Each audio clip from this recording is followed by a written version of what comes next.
ओंकारं बिन्दुसंयुक्तं नित्यं ध्यायन्ति योगिनः कामदं मोक्षदं चैव ओंकाराय नमो नमः। अविरल शब्द घनोग प्रक्षालित भूतलमल कलंका मुनिभिरूपासित तीर्था सरस्वती हर्तु नो दुरितान्। अज्ञानतिमिरान्धानां ज्ञानाञ्जनशलाकया चक्षुरुन्मीलितं येन तस्मै श्रीगुरुवे नमः। परात्पर गुरुवे नमः। परम्पराचार्य गुरुवे नमः। परम गुरुवे नमः। साक्षात् प्रत्यक्ष सद्गुरुवे नमो नमः। सर्वकलश विध्वंसकं श्रेयसां परिवर्धकं भव्यजीवमनः प्रतिबोधकारकं धर्मसंबंधकं पुण्यप्रकाशकं पापप्रणाशकम् इदं शास्त्रं श्रीतत्त्वार्थसूत्रनामधेयम्। अस्य मूलग्रन्थकर्तार श्री सर्वज्ञदेवा तदुत्तरग्रन्थकर्तार श्री गणधरदेवा प्रतिगणधरदेवास्तेषां वचनानुसारमासाद्य श्रीमद्भगवद् उमास्वामी विरचितमिदं शास्त्रं श्रोतारः सावधानतया शृण्वन्तु। मङ्गलं भगवान् वीरो मङ्गलं गौतमो गणी मङ्गलं कुन्दकुन्दार्यो जैनधर्मोऽस्तु मङ्गलं। सर्वमङ्गल्यमाङ्गल्यं सर्वकल्याणकारकं प्रधानां सर्वधर्माणां जैनं जयतु शासनं जैनं जयतु शासनम्। मोक्षमार्गस्य नेतारं भेतारं कर्मभूभृतां ज्ञातारं विश्वतत्त्वानां वन्दे तद्गुणलब्धये वन्दे तद्गुणलब्धये। अनन्त अनन्त भेदथी भरेली अनन्त अनन्त नाय निक्षेपे व्याख्यानी सकल जगत हित कारिणी हारिणी तारिणी भवाब्धि मोक्ष चारिणी उपमाप्यानि जेने तमारा खवीते व्यर्थ आपवाथी निज महापाई में मानी छे।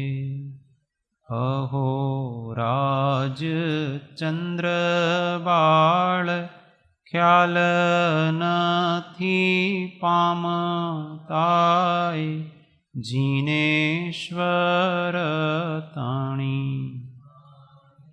जाणी तेणे जाणी छे गुरु राज ताणी जाणी तेणे जाणी छे।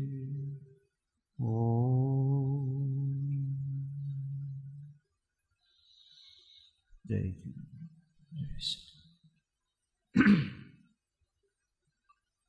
स्वाध्याय में श्री तत्वार्थ प्रबोधिनी पृष्ठ संख्या 21 प्रस्तावना की विचारणा चल रही है। षड द्रव्यों का स्वरूप का चिंतन चल रहा है। उसमें सबसे पहले जीव द्रव्य है। उस जीव द्रव्य के लक्षण बता रहे हैं, विशेषताएं बता रहे हैं। उसमें उसकी पहली विशेषता ये है कि वो जीव है जो भूतकाल में, वर्तमान में और भविष्य में जीता है, जो भूतकाल में भी था, वर्तमान में भी है और भविष्य में भी रहेगा, उसका नाम जीव। जीवन जिसका हमेशा रहता है वो जीव कहलाता। उसका लक्षण, उसकी पहचान कैसे करनी, तो उपयोग उसका लक्षण है। उपयोग किसको कहते हैं, तो ज्ञान दर्शन गुणों की प्रवृत्ति व्यापार का नाम उपयोग है। ज्ञान दर्शन किसको कहते हैं, तो वस्तु को विशेषों सहित जानने का नाम ज्ञान है। दर्शन किसको कहते हैं, वस्तु को सामान्य पने से ग्रहण करने का नाम दर्शन है। फिर दूसरा लक्षण बताया कि जो ज्ञान दर्शन स्वभावी जो जीव है, वो जीव अमूर्त है। कैसा है, उसका कोई मूर्ति नहीं है।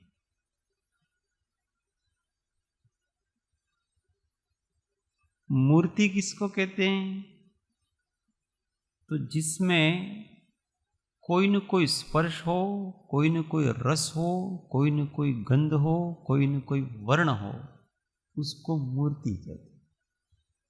तो जीव में, जीव के स्वभाव में स्पर्श, रस, गंध और वर्ण, ये चार विशेषताएं नहीं होती हैं। इसलिए जीव स्वभाव से कैसा है, अमूर्तिक है, अमूर्त है। अब आगे और लक्षण बताते हैं।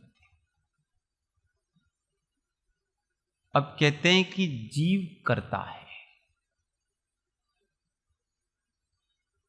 कर्ता किसको कहते हैं, उसकी पहले परिभाषा करते हैं।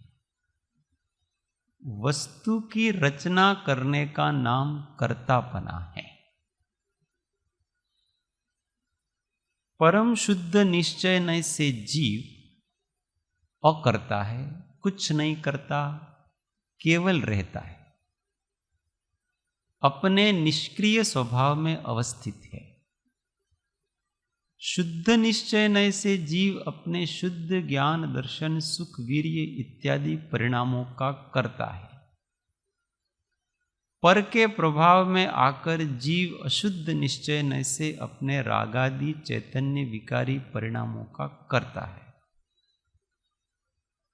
पर में निमित्त रूप होने की अपेक्षा जीव ज्ञानावरण आदि द्रव्य कर्म और शरीर आदि 9 कर्मों का कर्ता अनुपचरित असद्भुत व्यवहार से कहा जाता है। पुत्र परिवार घर नगर आदि का कर्ता जीव इनकी इच्छा या प्रेरणा की अपेक्षा उपचरित असद्भुत व्यवहार से कहा जाता है। वस्तुतः प्रत्येक पदार्थ अपने स्वभाव का ही करता है, पर भाव का नहीं, ऐसा परमार्थ वस्तु धर्म है। इतना समझ में आ जाए तो हमको समय सार समझ में आ जाता है। तो यहां सबसे पहले तो कर्ता कहते किसको हैं वो बताए। तो वस्तु की रचना करने का नाम कर्तापना है। हम कहते हैं कि मैंने ये किया, तो इसका मतलब क्या किया आपने, उसका निर्माण किया, उसको बनाया, इसी का नाम तो कर्तापना है। मैंने ये घर बनाया तो क्या किया, इसका निर्माण किया। पैदा करना, निर्माण, रचना करना मतलब निर्माण करना, पैदा करना, उत्पन्न करना, बनाना, रचना, ये सभी एकार्थवाचक शब्द हैं। जब तक उस मूल भाव में नहीं जाएंगे तब तक हमको यथार्थ कर्तापना समझ में आएगा नहीं।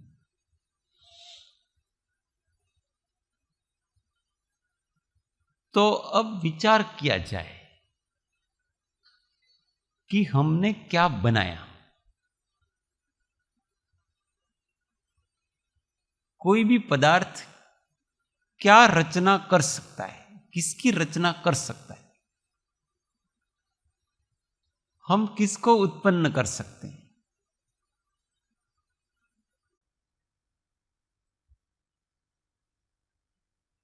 हमने बच्चे पैदा किए, बच्चे को उत्पन्न किया, किसको उत्पन्न करते हैं? जो पदार्थ जिस रूप में है उस रूप को ही उत्पन्न कर सकता है, अन्य रूप को उत्पन्न नहीं कर सकता है। अपने में से ही अपनी रचना कर सकता है, दूसरे की रचना नहीं कर सकता। दूसरे में निमित्त हो सकता है, उसकी रचना नहीं कर सकता। तो जीव जो है, तो जीव है वो जीव का ही कर्ता हो सकता है। जीव किसको करेगा, किसकी रचना करेगा? जीव में से जीव भाव ही की रचना करेगा। पुद्गल भाव की रचना जीव नहीं कर सकता है, अथवा अन्य भाव की रचना जीव नहीं कर सकता है। जो होता है उसी में से उत्पन्न होता रहता है और वही उत्पन्न होता रहता है और उसी का नाश होता है, फिर वहीं से वही उत्पन्न होता है। अन्य कोई पदार्थ अन्य पदार्थ में से उत्पन्न होता नहीं। सूरज में से क्या निकलेगा? सूरज में से प्रकाश ही निकलेगा, क्योंकि सूरज प्रकाश रूप ही है। तो सूरज किसका करता है? प्रकाश का करता है, अपने का ही करता है। चांद में से क्या निकलेगा? चांदनी, क्योंकि चांदनी ही उसका स्वरूप है और कोई उसका स्वरूप नहीं है। अभी चांद में से अंधकार निकाल के बताओ, सूरज में से अंधकार निकाल के बताओ, अथवा चांद में से उष्ण प्रकाश निकाल के बताओ, अथवा सूरज में शीतल प्रकाश निकाल के बताओ। नहीं निकाल सकता। जो जैसा है वो वही वस्तु पैदा कर सकता है, अन्य वस्तु पैदा नहीं कर सकता है। ऐसा वस्तु धर्म है।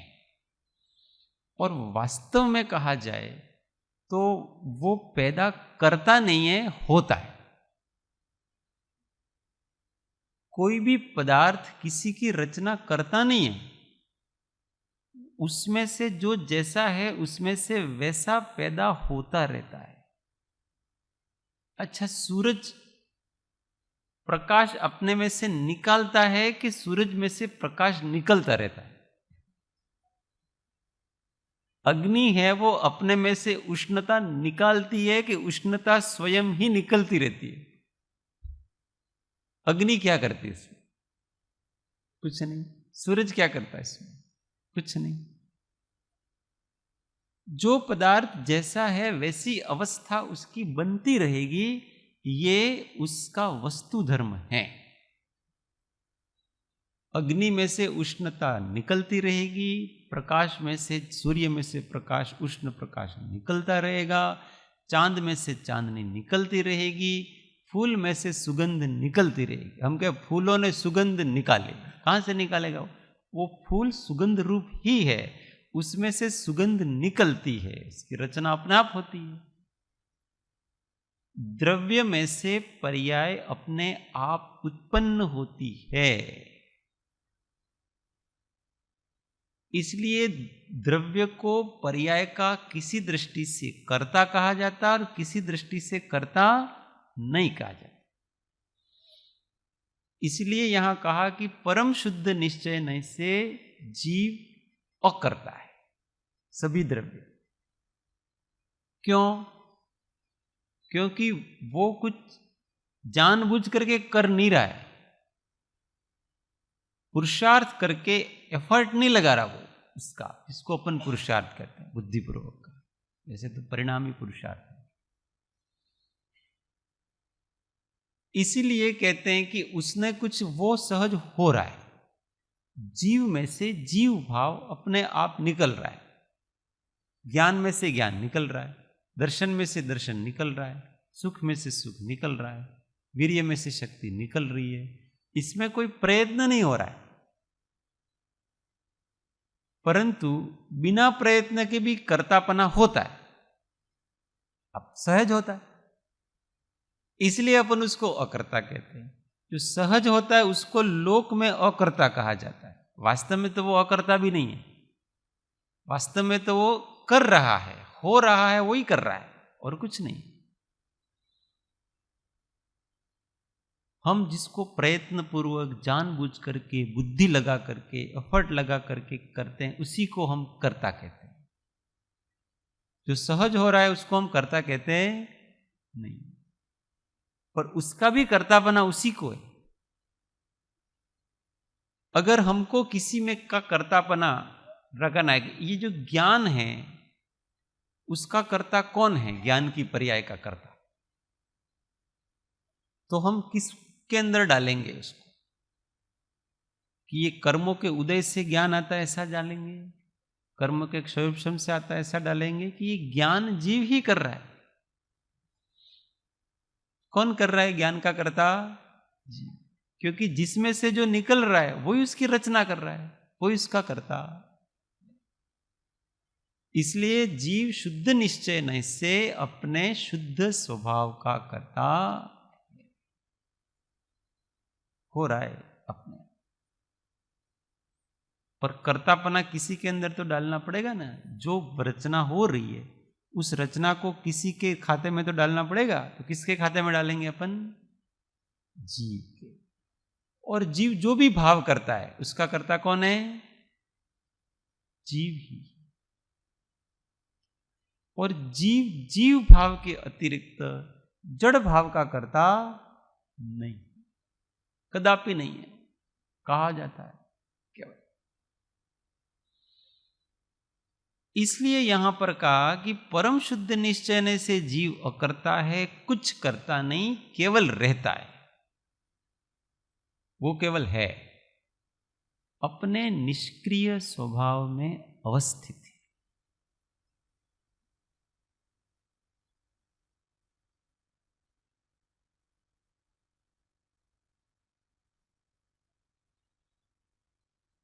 सिद्ध हैं, कैसे हो गए वो?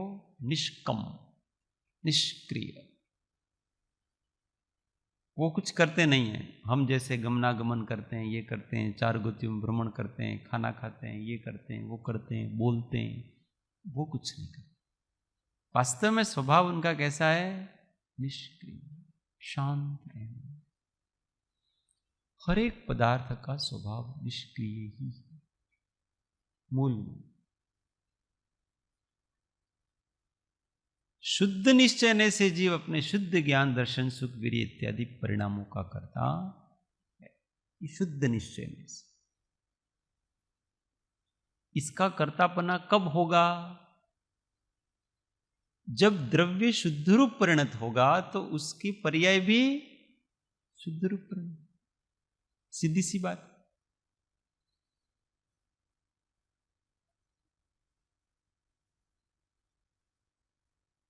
इसलिए इस कर्तापने को अच्छी तरह से समझ लेना कि द्रव्य जैसा होता है रचना भी वैसी होती है, पर्याय भी वैसी होती है।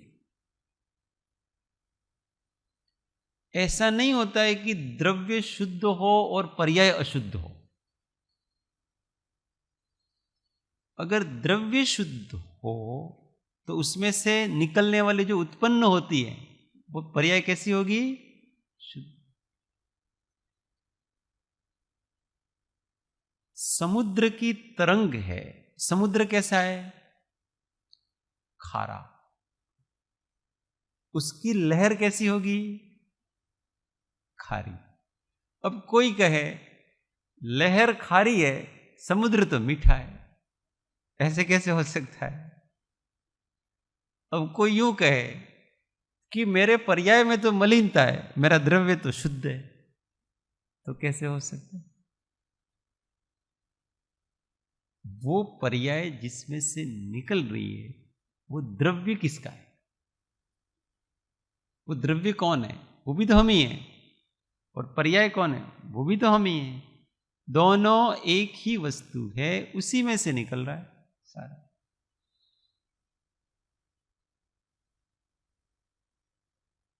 ये द्रव्य ही मिथ्या दर्शन, मिथ्या ज्ञान और मिथ्या चारित्र रूप परिणत हो रहा है। और जिस रूप द्रव्य की जैसी योग्यता होती है, उसमें उसकी पर्याय भी वैसी ही होती है। अभी अशुद्ध रूप परिणत होने की योग्यता है, तो पर्याय अशुद्ध रूप ही परिणत होगी। द्रव्य ही ऐसा है, क्या किया जाए इसको?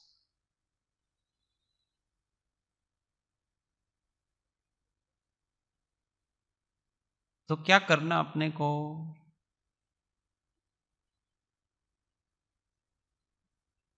तो अपने को अपने चेतन द्रव्य में जो जो विकार आ गए हैं, वो विकार निकालने का प्रयत्न करना मोक्ष मार्ग ये। बाकी तो द्रव्य जैसा है वैसा, शक्ति तो उसकी वैसी ही है, स्वभाव तो उसका शुद्ध है। पर वर्तमान में वो स्वभाव कैसा हो गया है? विपरीत हो गया, अशुद्ध हो गया। पर के प्रभाव में आकर जीव अशुद्ध निश्चय से अपने रागादि चैतन्य विकारी परिणामों का करता है। पर के प्रभाव में आकर, पर मतलब कौन? तो पर का मतलब ज्ञानावरण आदि कर्म, और ये जो शरीर आदि नौ कर्म, और बाहर के जितने पदार्थ हैं वो सभी। बाहर के जिन जिन पदार्थों के प्रभाव में आकर के हम राग द्वेष करते हैं, वो सभी जितने निमित्त हैं उसके, वो सारे के सारे तो अपने रागादि चैतन्य विकारी परिणामों का करता है। विकार करता कौन है? हम। पर उसमें निमित्त चाहिए। निर्विकारी रहने में किसी निमित्त की जरूरत नहीं है, विकार होने में निमित्त की जरूरत है। देखो स्वतंत्रता, हम स्वतंत्र किसमें हैं? निर्विकारी रहने में। पर हमको स्वतंत्रता पसंद नहीं। हम तो सहायता चाहते हैं किसी न किसी की। कोई भी व्यक्ति आपकी सहायता विकारी होने में ही कर सकता है, निर्विकारी होने में कोई सहायता नहीं कर सकता। क्योंकि निर्विकारी तो द्रव्य स्वयं अपने स्वभाव की दृष्टि से होता है, किसी के निमित्त से होता नहीं। जब तक निमित्त का आश्रय है तब तक आप विकारी हैं, ये पक्का समझ लेना, सिद्धांत है ये। जब तक निमित्त का आश्रय है तब तक आप विकारी ही हैं, ऐसा समझ लेना। और जैसे ही निमित्त का आश्रय छूटेगा तब आप निर्विकारी होंगे। ऐसा ही किया ना आनंदगंज जी ने। आलंबन साधन जे त्यागे, पर परिणति ने भागे। जो आलंबन साधनों को त्यागता है तब वो पर परिणति को भागता है, उसकी पर परिणति नष्ट हो जाती है। क्योंकि पर परिणति होती किससे? आलंबन से। किसी न किसी के दूसरे परद्रव्य के आश्रय से पर परिणति होती है। अब वो आश्रय लेना छोड़ दो तो वो भाग जाएगी। अपने स्व का आश्रय, आत्मा का आश्रय लें तो पर परिणति भाग जाएगी, स्व परिणति।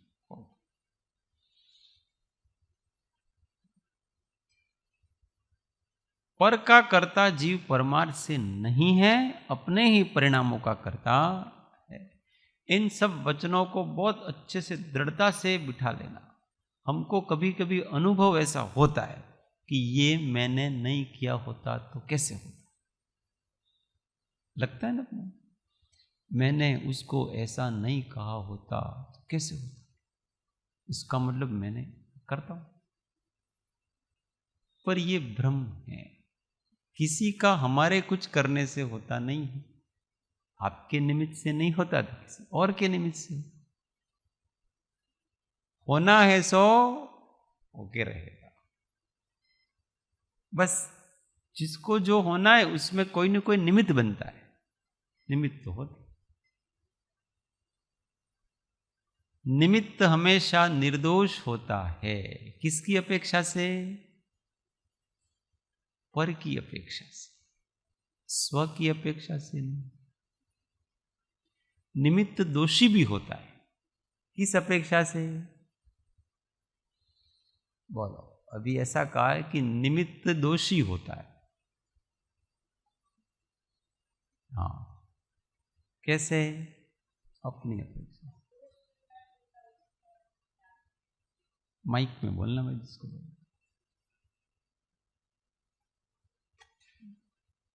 निमित्त दोषी किस अपेक्षा से है? हमारे जीवन में किसी से कुछ उल्टा हो जावे तो हम उसको दोष दे, तो वो निमित्त को दोष दिया ऐसा होता है ना, तो वो हमारा दोष है। नहीं, वो तो पर को दोष देने का दोष है, वो कोई ऐसा। यहाँ तो ये बात चल रही है कि निमित्त को एक तरफ ऐसा कहा कि वो निर्दोष है। क्यों निर्दोष है? क्योंकि निमित्त पर का कोई करता नहीं, इसलिए उसने तो बेचारे ने कुछ किया ही नहीं। वो तो अपनी जगह है। ये जो सूरज निकल रहा है, ठीक है, तो अभी ठंड, यहां से जैसे ही अपन उतरेंगे और बेंच में जाकर के कोई लोग बैठ जाएंगे, क्यों? सूरज का प्रकाश आ रहा है, तो सूरज का प्रकाश है, वो वहां बैठने में उनको निमित्त भूत है, सहायक है। अब ये बताओ कि सूरज के प्रकाश ने क्या किया? उसने कुछ किया? उसने निमंत्रण दिया, वो अपना काम कर रहा है, परंतु उसके निमित्त से जगत के जीवों का काम हो रहा है। इस अपेक्षा से तो वो निर्दोष है। समझ में आया कि वो पर का कुछ करता नहीं है, इस अपेक्षा से तो उसको पर के कुछ करने की इच्छा भी नहीं है, कोई विकल्प भी नहीं है, इसलिए वो पर का करता नहीं, इसलिए वो निर्दोष है। उसको दोषी, वो सूरज को दोषी नहीं दे सकते हैं। अभी यहाँ थोड़े कोई लेट हो गए, अरे यार आ सूरज नो दोष છે, આ નીકળ્યો નહીં હોત ને હું આ મોડો નહીં પડતો, મને અહીંયા ત્યાં બેસી રહેવાની ઈચ્છા થઈ ગઈ भाई, तो आप उसको दोष नहीं दे सकते, आप बैठे रहते हो। परंतु निमित्त दोषी भी है, अब वो किस अपेक्षा से, वो बता।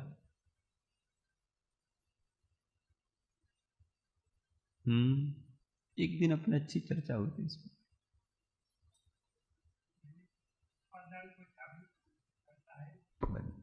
जिसमें कर्ता, जिसका वो निमित्त है, जो उसके उसके साथ जो कर्ता होता है, उसका उपादान वो निमित्त जागृत करने में सहायक होता है। पर वो तो निमित्त ही है ना, उपादान को कहाँ जागृत किया उसने? वो तो निमित्त बना केवल, उसकी कोई इच्छा नहीं है निमित्त जागृत करने की। समझ में आ रहा है? वो मदद करता है, ऐसा भ्रम पैदा करता है। निमित्त मदद નિમિત્ત उससे નિમિત્તથી થાય છે, આના કારણે મારું કાર્ય થયું એવો ભ્રમ પેદા કરે છે, એ રીતે દોષી છે। ये थोड़े थोड़े नजदीक आए, अभी पास में आए। देखो, दो प्रकार के निमित्त होते हैं, एक उदासीन निमित्त, एक प्रेरक निमित्त। उदासीन निमित्त हमेशा निर्दोष होता है, प्रेरक निमित्त हमेशा दोषी होता है। क्योंकि जो प्रेरक निमित्त होते हैं वो वैसा करने की इच्छा करता है और ये इच्छा का फल उसको मिलता है, इसलिए वो उसको भी कर्मबंध होगा। देखो, इसको समझना। एक तो ये वितरागी प्रतिमा है और एक गुरु है। अभी ये जो वितराग देव हैं, ये भी जीवों के कल्याण में सहायकारी है, और गुरु हैं वो भी जीवों के कल्याण में सहायकारी। ये भी उपदेश देते हैं, गुरु भी उपदेश देते हैं, पर ये उदासीन निमित्त है, गुरु प्रेरक निमित्त है। क्यों प्रेरक निमित्त है? क्योंकि इनके अंदर, भगवान के अंदर इस जीव का कल्याण हो ऐसी कोई भावना नहीं होती, ऐसे कोई विकल्प होते नहीं, ऐसी कोई इच्छा होती नहीं। और गुरु के अंदर अभी ऐसी इच्छा पड़ी हुई है, इसलिए उपदेश देते हैं कि भाई जगत के जीवों का कल्याण हो। अब ये जो इच्छा है, ये जो अनुराग भाव है, उससे क्या होता है? उनको शुभ कर्म का बंध, कर्म का बंध कराना वही तो दोष है, और कौन सा दोष है? उनको कर्म बंध होता है, भगवान को नहीं होता है कर्म बंध, गुरु को होता है। क्यों? क्योंकि वो प्रेरक निमित्त है। ये बात अलग है कि हमारे लिए वो फायदा है, ये एक अलग बात हुई, पर उनके लिए तो वो बंध का कारण ही, दोष का कारण ही। तो ये प्रेरक निमित्त प्रेरणा करने की, इच्छा करने की अपेक्षा से उसको दोषी माना जाता है। वो प्रेरणा करता है, इच्छा करता है। जिसकी इच्छा नहीं होती है और उससे काम हो जाता है, तो वो उदासीन निमित्त कहलाता है। सम्यक दर्शन प्राप्त करने के लिए प्रेरक निमित्त काम करता है कि उदासीन निमित्त, के दोनों? दोनों। इनका प्रश्न है कि सम्यक दर्शन प्राप्त करने के लिए प्रेरक निमित्त काम करता है कि उदासीन? दोनों। क्योंकि सम्यक दर्शन प्राप्त करने के जो निमित्त बताए, उसमें सबसे पहला तो जिन प्रतिमा दर्शन ये बताए, वो तो उदासीन निमित्त है। फिर दूसरा बताए तत्वज्ञानी का उपदेश, तो वो प्रेरक है। फिर और भी बताए बहुत सारे, जाति स्मरण भी बताया है, वेदना अनुभव भी बताया है, जिन महिमा जिन कल्याण का दर्शन करना वो भी बताया, देव रिद्धि दर्शन ये भी बताया है, अलग अलग प्रकार के। परंतु इनमें से कोई प्रेरक निमित्त है, कोई उदासीन निमित्त है, किसी से भी हो सकता है अपना काम। वो जीव की अपनी अपनी योग्यता के हिसाब से। तो निमित्त दोषी भी है और निमित्त निर्दोष भी है। पर में निमित्त रूप होने की अपेक्षा जीव ज्ञानावरण आदि द्रव्य कर्म और शरीर 9 कर्मों का अनुपचरित असद्भुत व्यवहार से कर्ता कहा जाता है। अनुपचरित असद्भुत व्यवहार, पुत्र परिवार घर नगर आदि का कर्ता जीव इनकी इच्छा या प्रेरणा करने की अपेक्षा उपचरित असद्भुत व्यवहार से कहा जाता है। कि इनकी इच्छा करता है, किसी का बेटा पैदा हुआ तो इच्छा किसने की? मम्मी पापा ने इच्छा की तभी तो हुआ, इच्छा के बिना कैसे हो सकता है? तो उसका कर्तापना किसको आएगा? मम्मी माता पिता को ही तो आएगा, और किसको आएगा कर्तापना? परंतु वो किस अपेक्षा से कर्तापना है? उपचरित, उपचार से कहा जाता है। वास्तव में तो वो उनका जो शरीर है, उस शरीर के बनने में निमित्त है, और वो शरीर तो पुद्गल है। माता पिता के रजवीर्य से क्या बना ये बताओ? शरीर बना के आत्मा बना? शरीर बना, तो वो शरीर बनने में सहायकारी है, और शरीर जीव द्रव्य के पुद्गल द्रव्य है। और जिसको वो अपना बेटा कहते हैं, वो जीव है क्या? जीव है, वो जीव है।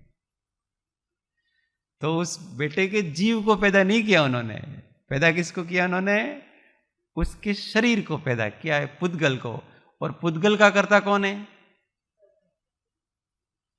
उन्होंने तो केवल इच्छा की, और वो जो रज और वीर्य नाम के पुद्गल है उन्होंने पैदा किया है।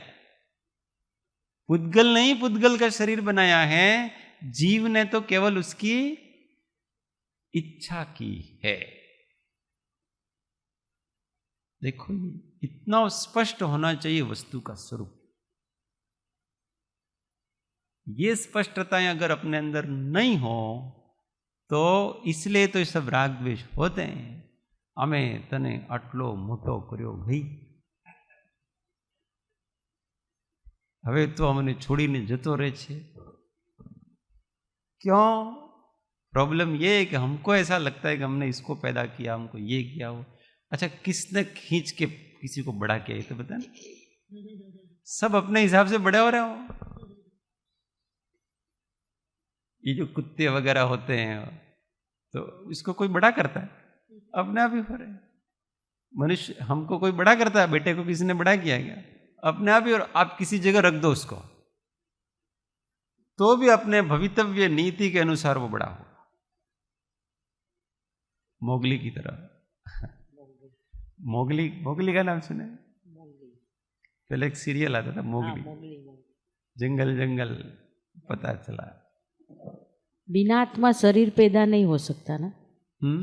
बिना आत्मा शरीर पैदा हो सकता है? बिना आत्मा के तो शरीर कैसे होगा?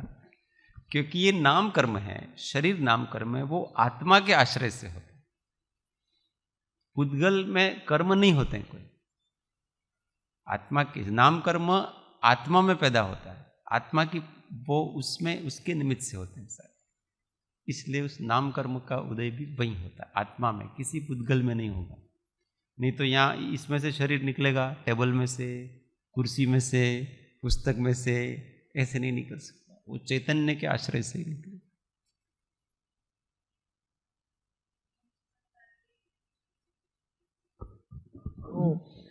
જીવનો પૂતગલનો કરતા પૂતગલ કયો, એમ જીવનો કરતા જીવ કયો, એ કેવી રીતે ખરી સમજાવો? अभी इतनी रामायण तो कर दी वही। जीव जीव भाव करता है, पुद्गल पुद्गल भाव करता है। जड़ भाव है जड़ परिणाम, चेतन चेतन कोई कोई पलटे नहीं, छोड़ी आप। तो हमने हमारा हम जीव हैं तो हम अपने भाव ही करेंगे, या तो हम राग भाव करेंगे या ज्ञान भाव करेंगे। दो भाव जीव कर सकता है, या तो शुद्ध भाव कर सकता है अथवा अशुद्ध भाव कर सकता है। या तो हम शुद्ध भाव करेंगे अथवा अशुद्ध भाव करेंगे, उसी के कर्ता हम हैं। बाकी शरीर आदि हैं वो तो हमारे भाव है ही नहीं, वो तो पुद्गल के भाव, पुद्गल की पर्याय है, उनका कर्ता हम कभी हो सकते नहीं हैं। भ्रम पालने की कोई जरूरत नहीं है अपने को, मैंने इसको किया न उसको, बस हम इच्छाएं करते हैं ये ऐसा हो जाए। ये जितनी भी पौद्गलिक रचनाएं हैं ना, वो पौद्गलिक रचनाएं जीव की कल्पना से हुई, जीव की वासना से हुई। ये जो ऐसा शरीर हमको ये जो दिख रहा है ना, 2 हाथ 2 पैर वगैरह, वो किससे हुआ है पता है? इस जीव की वासना से हुआ है, जीव की के संकल्प से, जीव की कल्पना से। जीव ही ऐसे परिणाम करता है कि विविध प्रकार के ये जो पुद्गल हैं वो उस रूप अवस्थित व्यवस्थित हो जाए। अगर इस संसार में जीव न हो तो ये जो पुद्गल है ना, वो केवल पुद्गल रूप पड़े रहे, कुछ न हो, स्कंद भी नहीं बनेंगे। ये स्कंद इस रूप में बना, वो किस लिए बना है? जीव के कारण से। ये पेड़ जो इसने पेड़ ने ऐसे आकार लिया है, किस लिए लिया है? जीव है इसलिए लिया है, उसके नाम कर्म से है। सब कुछ इधर नाम कर्म की रचनाएं चल रही है सारी सारी। ये इतनी बड़ी बिल्डिंग दिख रही है ना आपको, ऐसा खंबा है न, ये है ना वो, ये सब किसकी कल्पना है? जीव की कल्पना है सारी सारी, उसी से बना हुआ है सारा। अभी नई बिल्डिंग बनाएंगे, विपिन भाई को कहेंगे अपनी नई बिल्डिंग बनाने, और वो विपिन भाई इंजीनियर हैं, वो एक कल्पना करेंगे कि भाई ऐसा ऐसा होना चाहिए, ऐसा फर्श होना चाहिए, ऐसे खंभे होने चाहिए, इतनी मंजिल होनी चाहिए, ऐसी बारना होनी चाहिए, ऐसी बारी होनी चाहिए, ऐसा ये होना चाहिए। एक कल्पना उनके अंदर जागी और वो कल्पना जब तथारूप उदय आता है पूरी होती और बन करके 2 साल में बिल्डिंग तैयार। उसका कर्ता कौन? बोलो उसका कर्ता कौन? हाँ। देवलोक में निमित्त तो इनकी इच्छा है और उपादान उन पुद्गलों का तथारूप परिणाम है। पर इनकी कल्पना से हुआ ये सब। कल्पना नहीं करो तो ये बिल्डिंगें नहीं बनती हैं। और जीव की कल्पना शक्ति देखो आप कि जिस समय जो चाहे उस रूप हो सकता है और उस रूप कर सकता है। ये अपने अगर तथारूप हमारे सत्य का प्रभाव हो और तथारूप पुण्य का उदय हो तो हम जिस वस्तु को जो चाहे वो कर सकते। देवलोग करते, उनकी 8 प्रकार की जो रिद्धियां होती है ना, उन रिद्धियों वो जैसा सोचते हैं सामने वैसा ही हो जाता है। अभी वो ऐसा सोचेंगे कि ये सामने वाला ये कृष्णा बहन बैठे हैं, ये गोल लड्डू की तरह हो जाए, ये तुरंत लड्डू की तरह हो जाएंगे। वो ऐसा सोचे कि ये पूरा का पूरा आश्रम में पूरा पूरा पानी पानी हो जाए, ये सारी बिल्डिंग वगैरह सब पानी हो जाएगा एक क्षण में। सोचते ही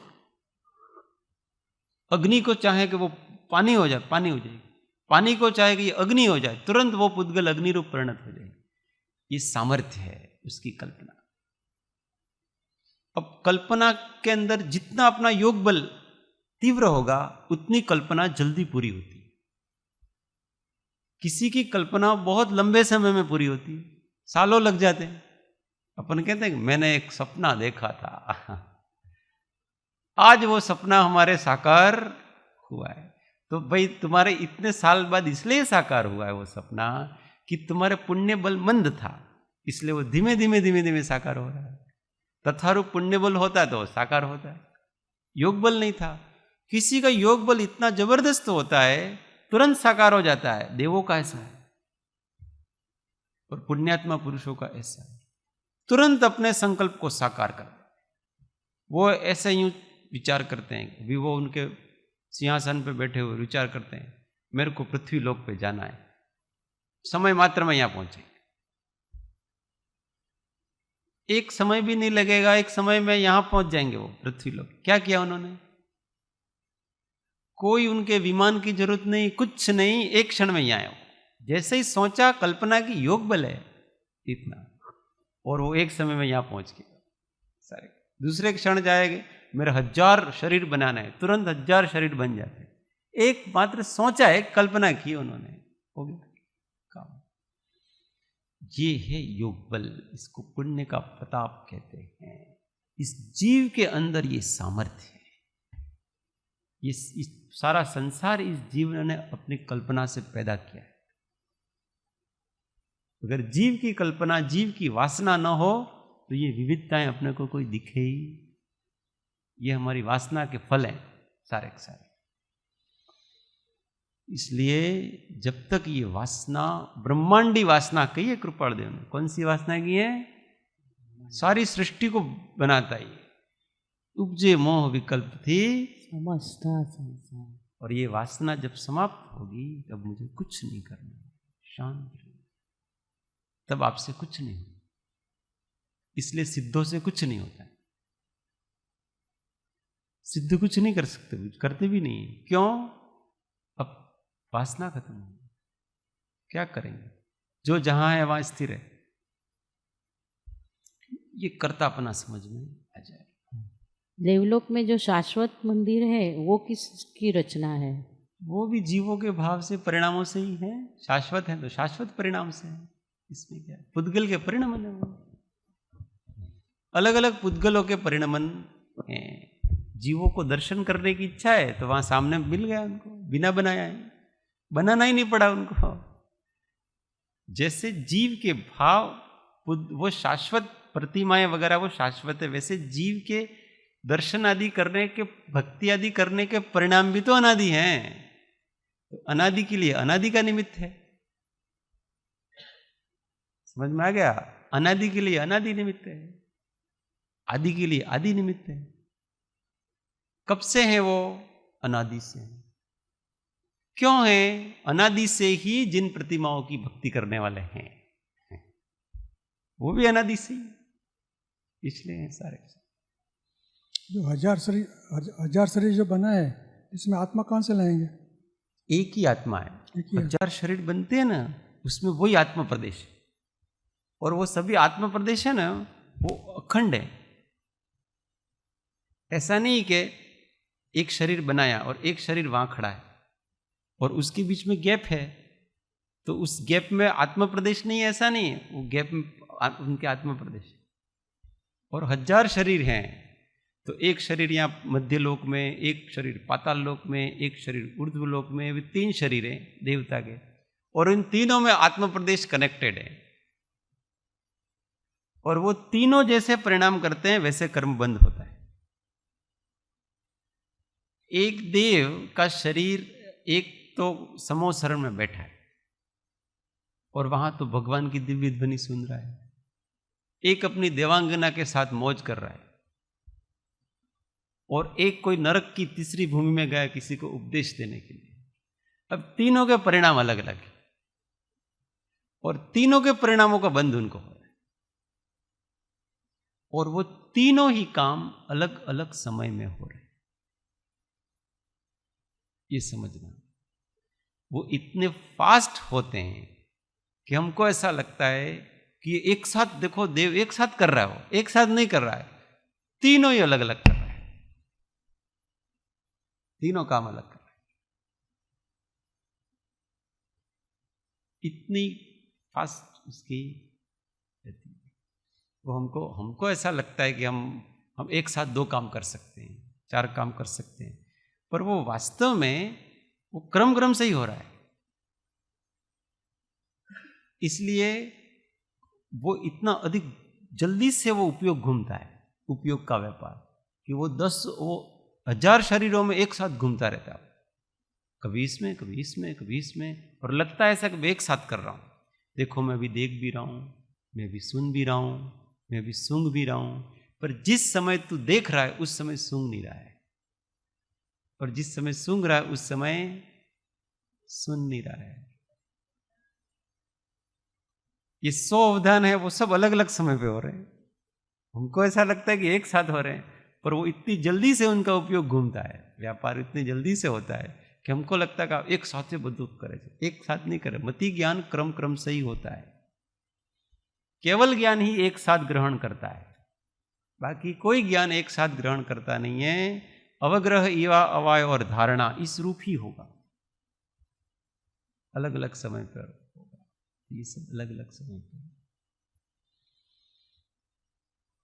वस्तुतः प्रत्येक पदार्थ अपने स्वभाव का ही करता है, पर भाव का नहीं, ऐसा परमार्थ वस्तु धर्म है। इसको समझ लेना चाहिए। बहुत सारे रहस्य हैं इस ब्रह्मांड में, जैसे जैसे हम आगे बढ़ते जाएंगे समझ में आता जाएगा। जेम जेम हूँ सूक्ष्म विचारથી ઊંડો ઉતરું છું, તેમ તેમ તમારા તત્વના ચમત્કારો મારા સ્વરૂપનો प्रकाश करे। सब वस्तु जैसे है वैसे समझ में आती जाएगी, और वस्तु जैसे है वैसे जब समझ में आ गई, फिर व्यक्ति क्या करता है? ठहर जाता है, समा जाता है कि यहाँ तो भाई अपना तो कुछ हो ही नहीं रहा, यहाँ तो हम तो यहाँ कुछ कर ही नहीं रहे, ये तो सब हो ही रहा है मामला। हमको ऐसा लगता था, कितना करता था मैं, पर यहाँ तो सब मामला ही अलग है। सूक्ष्म में जाकर के देखो, सब मामला है। फिर उसके सारे अभिमान सब खत्म हो जाते हैं उसके, और केवल अपने स्वभाव में ठहर जाता है। अब मेरा एक ही काम है, शांत निराकुल चैतन्य स्वभाव में रहने का। इसके अतिरिक्त मैं कुछ कर नहीं सकता। आत्मा ज्ञानम स्वयं ज्ञानम ज्ञानाद अन्यत करोति किम पर भावस्य कर्ता आत्मा मोहोयम व्यवहारिणा। भगवान ने कह दिया। પ્રત્યેક છ દ્રવ્ય સ્વતંત્ર છે. તો જેમ જીવે ઈચ્છા કરી કે મારે મકાન કરવું છે, એક નિમિત્ત બને છે, એ રીતે મકાન પરદ્રવ્યની જે પરિણતિ છે, જળ પદાર્થની જે પરિણતિ છે, એ પણ એની ક્રિયાવતી શક્તિથી એના સમયે થાય છે. તો જ્યારે મકાન બનવાનું હોય ત્યારે જીવનો એવો ભાવ થાય, એવું પણ પરસ્પર હોય ને. યસ, જેમ પોતાની ઈચ્છાથી મકાન બને છે, એમ જ્યારે મકાન બનવાનું હોય ત્યારે પણ જીવની ઈચ્છા થાય. પરસ્પર ये એટલે મકાન પણ બનવાના સમયે બને જ છે. निमित्त उपादान की मैत्री. હા, એ તો બરાબર, પણ જ્યારે જળ પદાર્થની પણ પરિણતિ એવી બનવાની હોય, કારણ કે એ પણ यही तो સ્વતંત્ર कहा ना છે. कि उपादान उन पुद्गलों की ऐसी योग्यता है कि वो घर रूप परिणत हो, और इधर जीव की इच्छा, और ये दोनों जब एक साथ मिल जाता है काम हो जाता. निमित्त नैमित्तिक ऐसा ही संबंध है. कोई किसी को जबरन कुछ नहीं करा रहा है यहाँ.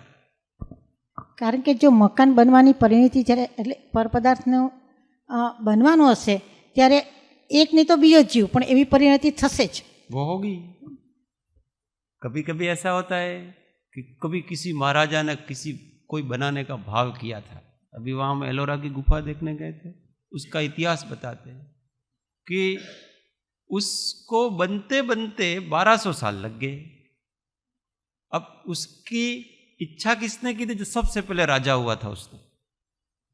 अब उस इच्छा को वो अपने बेटे को दी, उसने उसके बेटे को दी, ऐसे काम 1200 साल तक चलता ही रहा वो काम. अब उसमें सबकी सामूहिक इच्छा है, सामूहिक इच्छा से काम हुआ. इसलिए सबसे अच्छी बात यह है कि इच्छा ही नहीं कर, इच्छा ही नहीं करना बस. और हमने एक इच्छा कर ली ना, उसकी परंपरा चालू. एक इच्छा करी और उसकी परंपरा चालू होगी. इसलिए कहा संकल्प ही बंध है, संसार है. हमने कोई भी संकल्प ऐसा कर लिया कि ये मुझे करना है, अब बस उस संबंधी आपके सारे के सारे विकल्प चालू.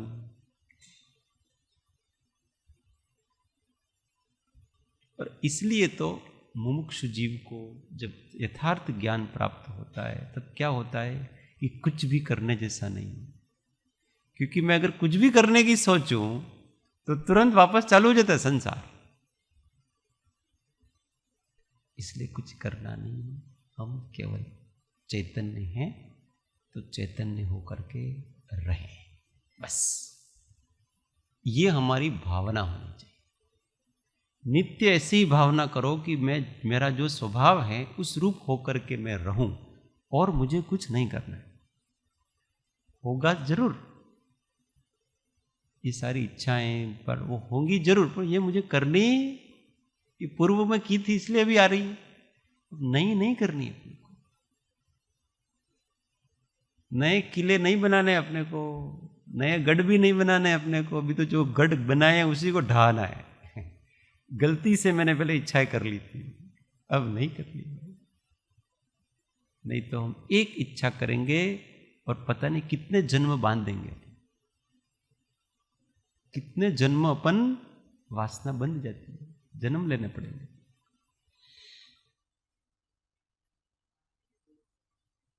इच्छा अच्छा जन्म होगा. वो कह रहे कि इच्छा पण सारी हो सके, तो आपकी अच्छी इच्छा होगा, अच्छा जन्म होगा, इसमें क्या है. जन्म तो होगा, जन्म लेना है आपको बस. तो अच्छा जन्म लेना, अच्छी इच्छा करो, फिर जन्म होगा तो मृत्यु भी होगी निश्चित. એ ઈચ્છા દુઃખ મૂલ, પણ ઈચ્છા સહજ રહેશે, લક્ષ્ય ઈચ્છા રહિત થવાનો हाँ, છે. ये है बात. इच्छा तो आपके उदय से होगी, पर अब उसको अनिच्छा में बदलो. अब इच्छा के अनुसार मुझे इच्छा नहीं करनी भाई, अभी तो मुझे निरीह होकर के रहना है.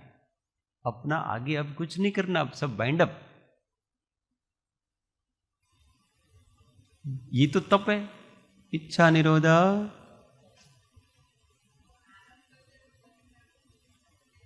होगा. कोई भी हम काम इसलिए करते हैं, कुछ चाहते हैं. क्यों चाहते हैं? इसलिए सबसे अच्छा साधना निर्ग्रंथता में होती है, वहां कोई इच्छा नहीं है। जब तक हम उस अवस्था में ना पहुंच जाएं, तब तक अपने को नई कोई हवाई किले बनाना नहीं। हम अज्ञान में कर लेते हैं, ऐसा करूंगा, वैसा करूंगा, ये करूंगा, वो करूंगा, ऐसा हो जाएगा, वैसा हो जाएगा। ये हम अज्ञान में कर लेते हैं और अज्ञान में ही हम बांध लेते हैं नया संसार। इसलिए सावधान, सावधानी हटी और दुर्घटना घटी। जोश जोश में आकर ऐसा करूँ, मैं एक नया वो बनाऊंगा, इसमें ये होंगे, वो होंगे, ऐसा होंगे, वैसा होंगे। क्या बनाए? तू खुद मूर्ख बन रहा है तो क्या बनाएगा भाई उसको? इसलिए मुमुक्षुता बहुत कठिन है।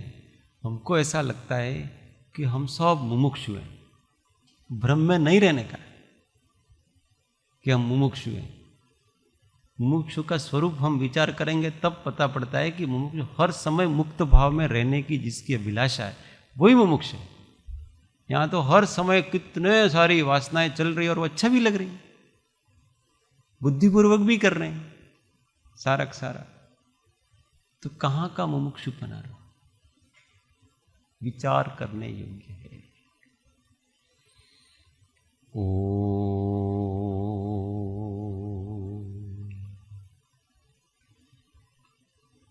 सुख धाम अनंत सुसंत चहि, दिन रात्र रहे तध्यान महि। पर शांति अनंत सुधामय जे, प्रणमो पद तेवर तेजय। ओ प्रणमो पद तेवर तेजय। सद्गुरु परम कृपाळु त्रिलोकनाथ की जय, सब संतन की जय। आनंद घन ओम। जय श्री